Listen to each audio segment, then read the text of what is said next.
Hello, and thank you for joining us with Medicare's plans. We're going to discuss Medicare Part B. Tutorial from Medicare's plans. This time we're going to take a look at Medicare Part B. There's two parts to the original Medicare, Medicare A and Medicare B. And you have a choice with that, and that's why we use this chart, so you can see that you have some choices. Original Medicare automatically includes Part A for people who are working or have worked 40 quarters, 10 years. They are automatically receiving Medicare A, and that's going to be free to them. Medicare B is only free to those who are of low income. But Medicare B goes along with Medicare A. And what that's doing is that's covering all of the outpatient medical, and we're going to go into that. But suffice it to say that Medicare Part B, if you're going to have a Medicare supplement, which as you look down here, it's part of that side, Medicare supplements, you're going to need A and B. And if you're going to take a C, it's going to include, it combines Medicare A and B and sometimes D. So it puts them together. So that's what that's talking about over there. So let's take a closer look at Medicare Part B and see if you need it. Okay, let's talk about Medicare Part B and who it covers and what it covers. Who can get Medicare Part B? Well, anyone who qualifies for Part A of Medicare is eligible for Part B.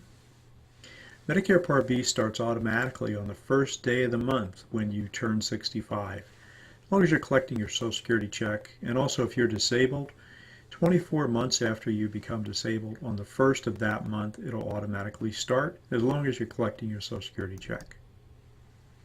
Medicare B is secondary to private, individual, or group insurances and VA medical benefits where they're accepted. So if you have A and B, they will be secondary to any of those insurances. Medicare B is primary when it is all you have. So it's automatically combined with A, or you're taking your Medicare insurance under Part C and you have nothing else, then it is considered primary. If you qualify for low-income subsidies, you may not have to pay for Part B. If you have end-stage renal or railroad retirement disability, you'll be eligible for Part B as well.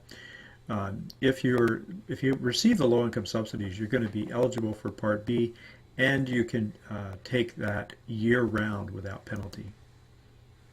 If you're not collecting Social Security when you become eligible, Part B is not going to automatically start. You must contact Social Security.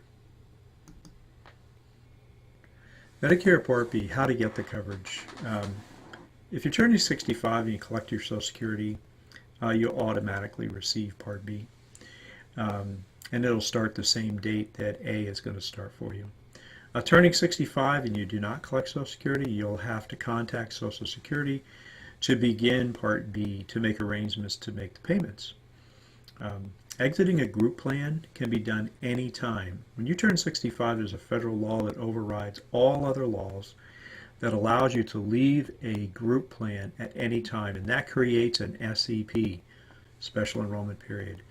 And once Part B once the group plan has ended and Part B has started, you have 63 days to pick up any of the insurances, and it's like the initial enrollment on to Medicare, so it's all guaranteed issue. If you have an individual health plan and are past 65, you have to use the annual enrollment for Part B, which opens in March. It's between January and March, but it closes at the end of March for each year, and then the start date will be July the 1st.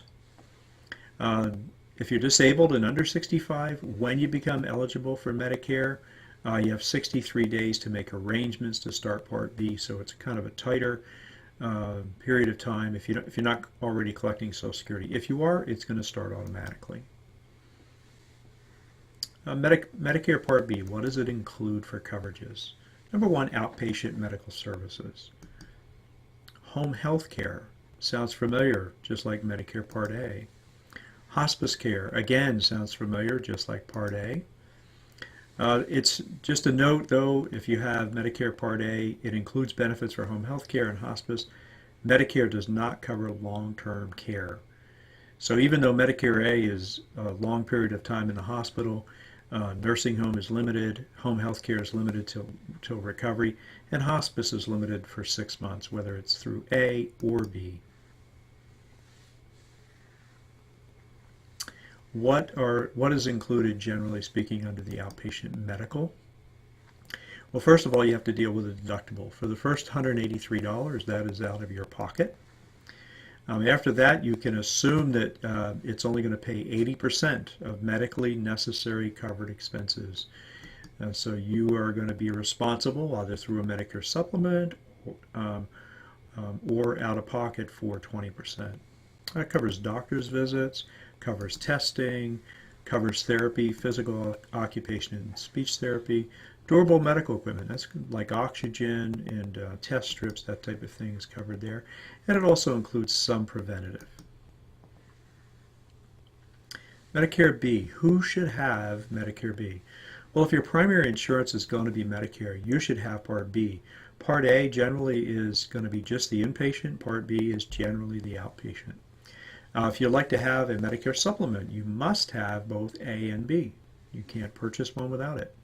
If you're planning to receive your benefits through a C plan or Medicare Advantage plan, you also have to have both Medicare A and Medicare B. If you have TRICARE, so you're military, as soon as you retire, you need to add Part B.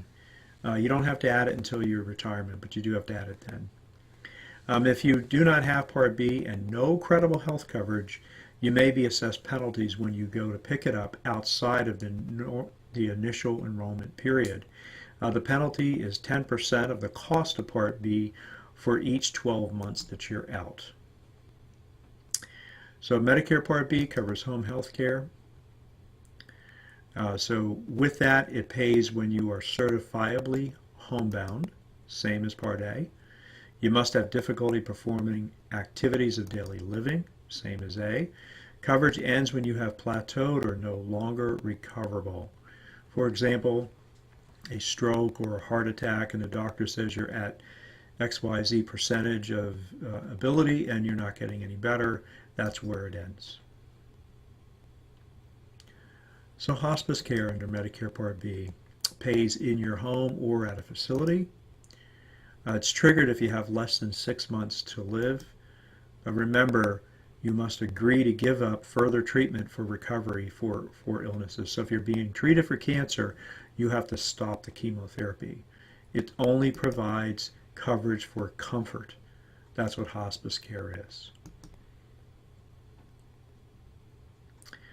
So Medicare Part B includes outpatient medical services, home health care, hospice. Both Part A and Part B cover home health care and hospice together, so if you have one or the other, they don't duplicate, obviously, but Medicare very wisely included those parts of the insurance on both Medicare A and B.